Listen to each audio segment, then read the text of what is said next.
Bon, nous sommes début juin, donc au jardin d'Albec.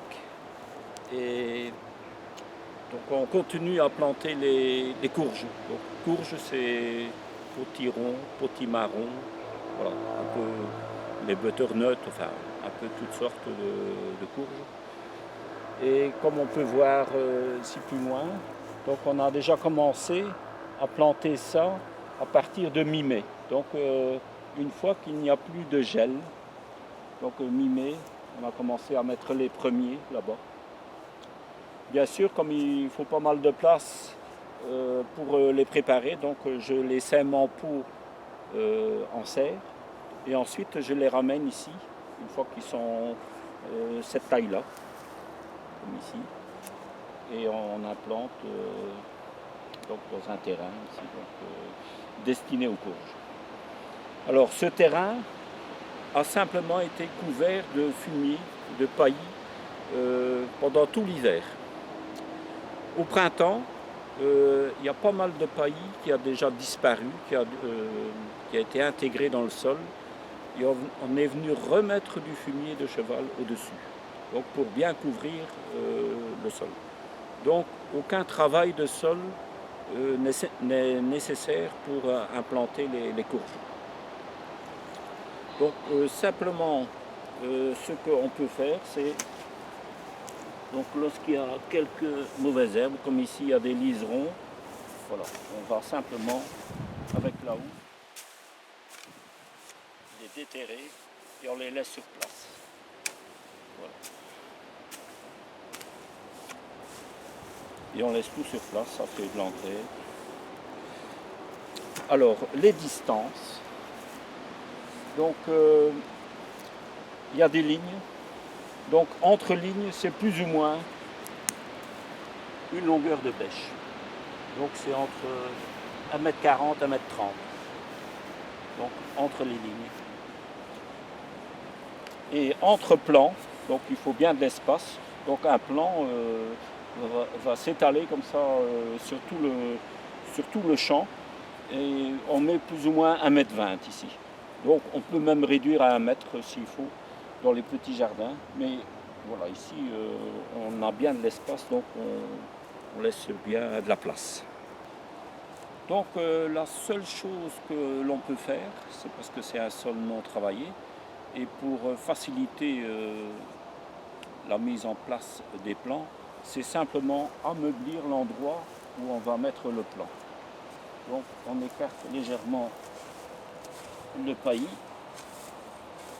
pour faciliter la pénétration de la bêche dans le sol, et on ameublit simplement quelques décimètres carrés, donc simplement pour mettre le plant plus facilement. Donc on les met plus ou moins en quinconce, donc cette ligne-ci, voilà. Donc les plants, je vais les mettre plutôt en quinconce, pour être sûr qu'ils ne se gênent pas. Donc dans l'alignement, toutes les deux lignes, pour une facilité, une assurance pour être sûr que chaque plant a bien sa place. Et une petite fantaisie. Voilà, et on continue ainsi. Donc, répartir un peu le paillis pour faciliter le travail. Et on peut voir que, bon, on a eu une sécheresse ici depuis plus d'un mois qu'on n'a pas eu une goutte d'eau. Il y a juste aujourd'hui qu'on a eu quelques averses de pluie.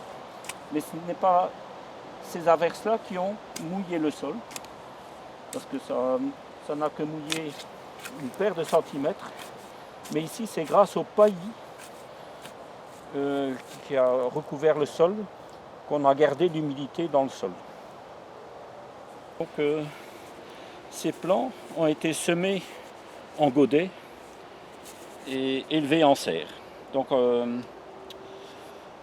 pour les courges, il faut même plus que 20 degrés de température.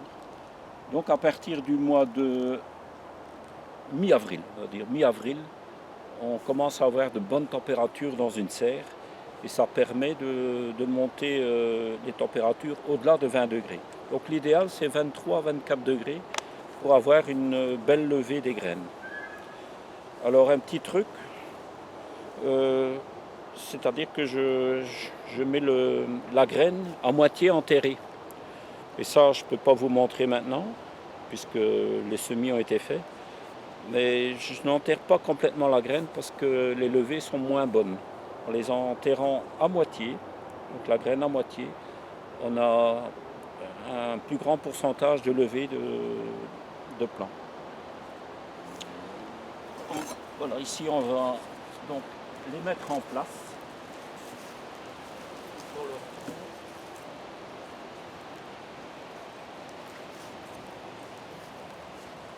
On dépote. Donc on voit que les racines commencent à gagner le tour du pot. Mais ici c'est vraiment très petit. Donc au plus qu'on attend, au plus qu'on peut avoir un chignon. Lorsqu'il y a vraiment un chignon, il faut essayer de casser un peu ce chignon, le défaire avant de mettre le plant. Voilà.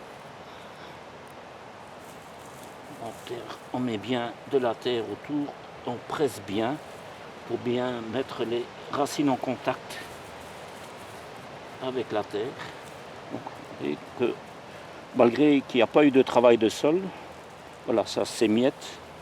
Donc c'est vraiment à cause du fumier, du travail et des vers de terre. Donc pour éviter l'évaporation et garder l'humidité, on remet le paillis autour de chaque plant.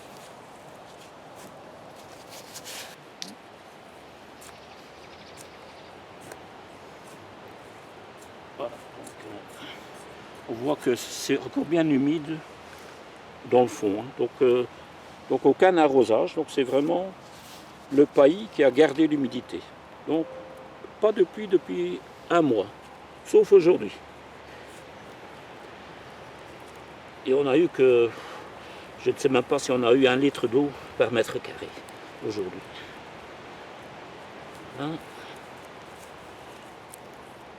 Bien serré et ensuite remettre le paillis autour pour bien garder l'humidité dans le sol. Voilà.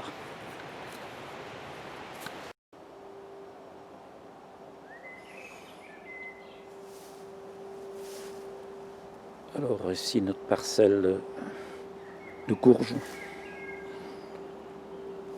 Donc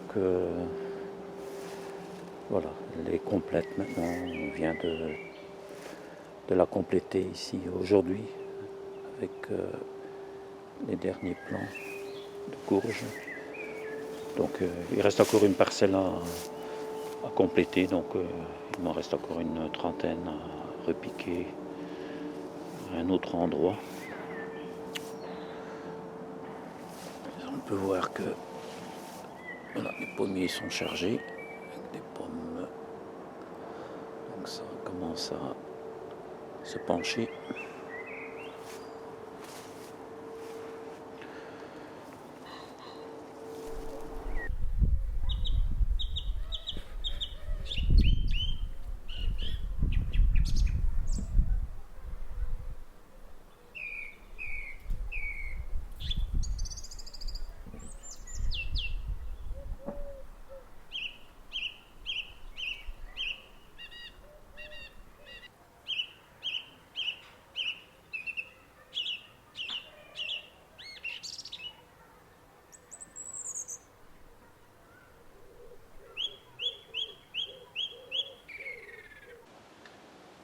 Voilà, 19 juin au jardin d'Albec. C'est la récolte des petits pois. Feuille est occupée. Voilà, il y en a pas mal. Il y a beaucoup. Oui, c'est une belle récolte. Donc petits pois à écosser. Plomb plein comme ça. Ah oui, c'est bien rempli. Et alors ici encore les pois mangent tout. Voilà, sont aussi à point pour être cueillis. Qu'est-ce qu'on va se régaler? Et il y a des petits pois nains aussi là, un peu envahis, mais ils sont là quand même. Et on voit qu'il y a eu de la pluie, le Galing Soga pousse aussi, et le chénopode blanc aussi.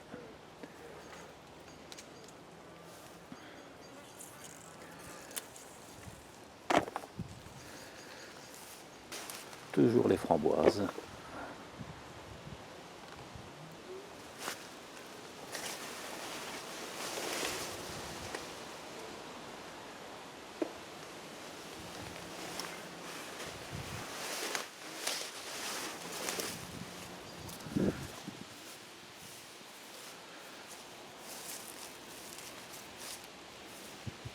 Alors ici,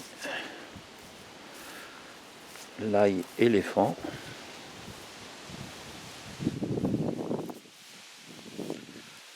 Voilà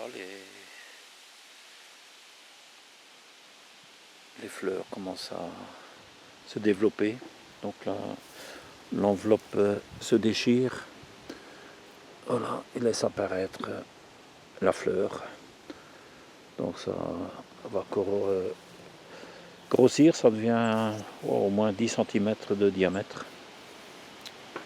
Donc et ça attire, une fois que c'est vraiment en fleur là, que les petites fleurs sont ouvertes, ça attire énormément les bourdons, les abeilles.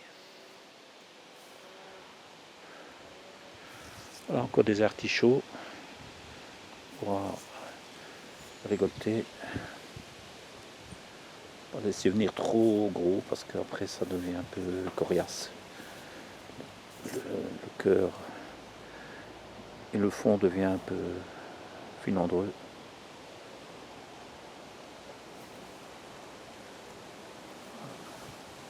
Framboise encore. La consoude aussi, qui est aussi très visitée par les bourdons. Voilà, ils sont très actifs. Et en même temps, ben voilà, les framboisiers ont aussi été pollinisés à l'époque. Donc comme ce sont des framboisiers remontants, donc voilà, on peut voir que ici les nouvelles tiges qui se forment donc au mois de août septembre. Donc on aura de nouvelles framboises. Donc ici on peut voir d'ailleurs que les premiers bouquets floraux se développent. Donc on aura encore une récolte juillet, août, septembre. Donc variété remontante, voilà, ça produit. La production est étalée.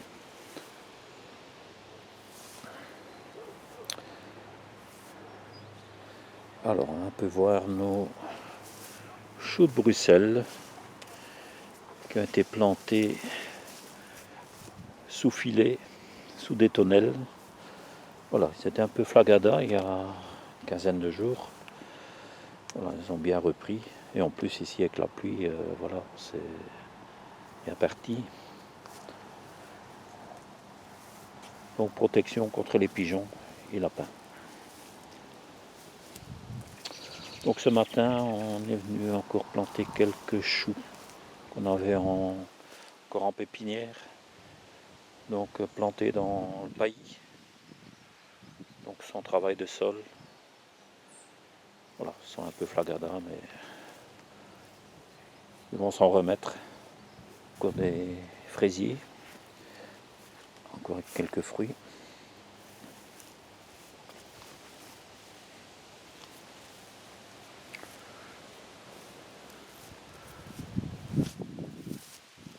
Voilà, toujours nourri de petits fruits. Framboisiers.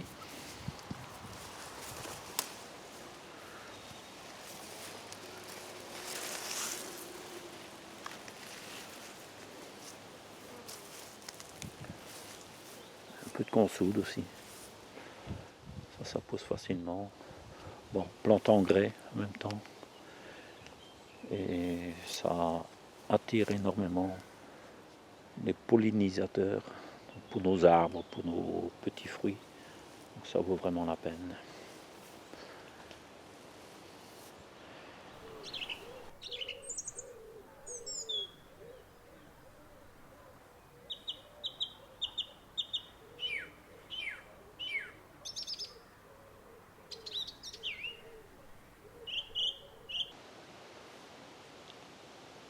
Jardin d'Albec, 19 juin. Donc voilà, on a eu de bonnes pluies ici pendant 2-3 jours. Et tout de suite le jardin, un potager change d'aspect.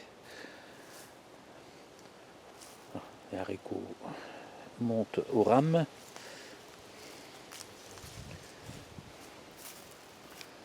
Et voilà une des premières courgettes.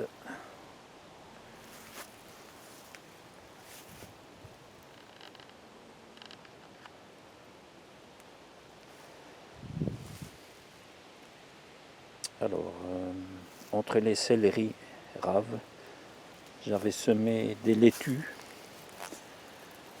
toute saison, un peu de tout mélangé. Et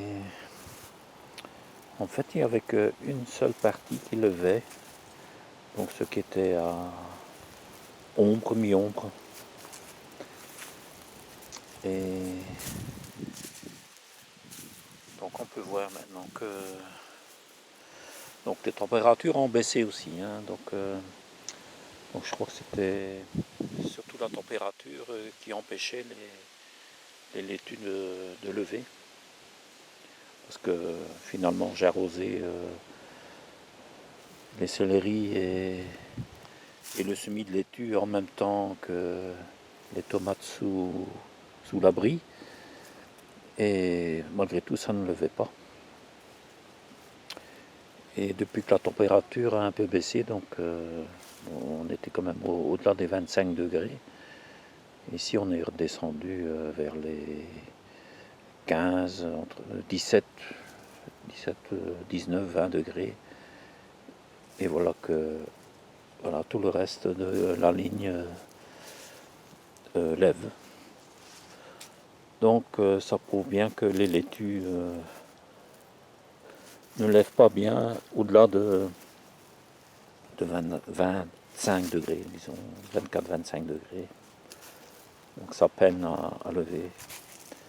Mais les graines restent quand même intactes et voilà, elles peuvent lever même un mois après. Voilà, les tomates poussent bien. Ça monte le long des tuteurs. Donc ici dans la partie centrale de l'abri, donc il y a trois parties. Dans la partie centrale ici, j'ai mis un peu toutes les tomates, je dirais plutôt tomates un peu spéciales, donc des jaunes, des vertes, oranges, etc. Des tomates un peu plus petites, un peu voilà, hors du classique en fait. Et je les ai même plantés après ceux qui étaient ici en début d'abri. Voilà, ils les ont carrément rattrapés, voilà, sans problème.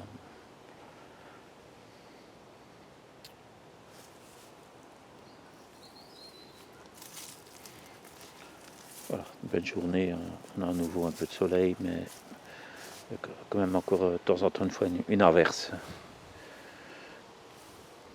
Mais ça fait tellement de bien pour le jardin que c'est vraiment le bienvenu. Voilà, les framboises, on s'est déjà bien régalé aussi.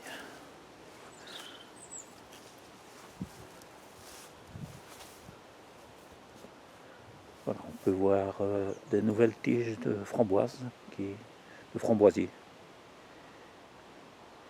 parmi les plus anciennes. Donc les anciennes vont mourir et c'est les nouvelles tiges là, qui qui sont bien vertes. Les autres pâlissent, jaunissent.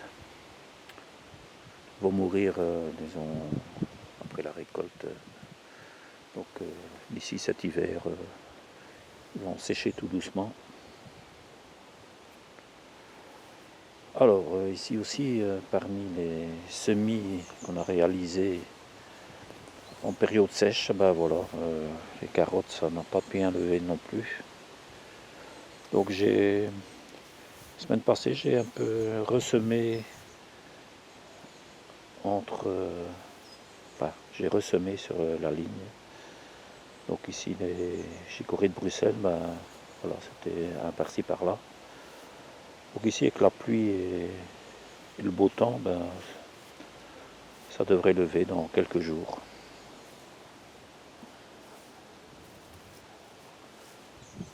Voilà, haricots nains.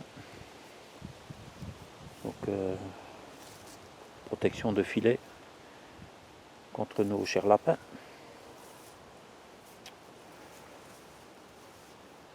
Donc ici on peut voir aussi que les courgettes se développent entre les tipis.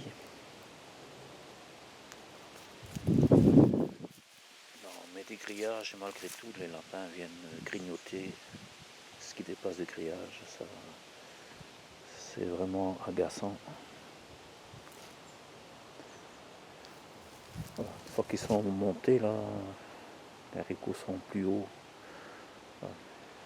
Ils n'ont plus accès, donc ça peut arriver. Et comme il y a des tout petits lapins, voilà, ils arrivent encore à se faufiler dans les grillages qui sont un peu plus larges. Voilà, ça crée des dégâts. Voilà, encore des fraises sur nos fraisiers.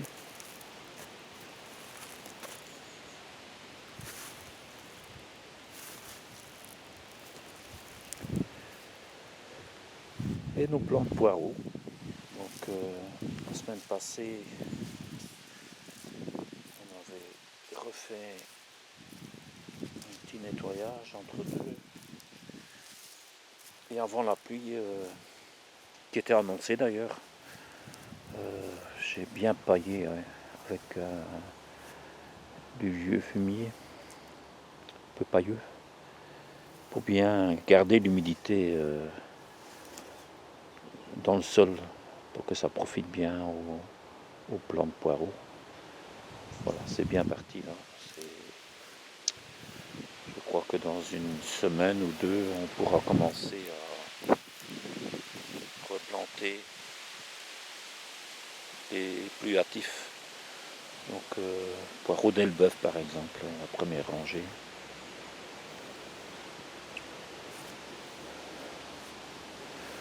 Alors, tout doucement, nos pommes de terre Raja, plantées en début de saison. Voilà, ça commence à tomber. Le feuillage tombe. Donc c'est un peu malheureux qu'on n'a pas eu la pluie un peu plus précocement parce que je suppose que la récolte va s'en ressentir. Les quantités, les tubercules ne seront pas très gros, je pense.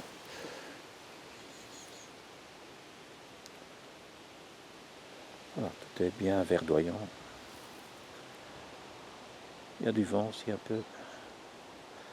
Voilà, ça brasse bien l'air, c'est agréable.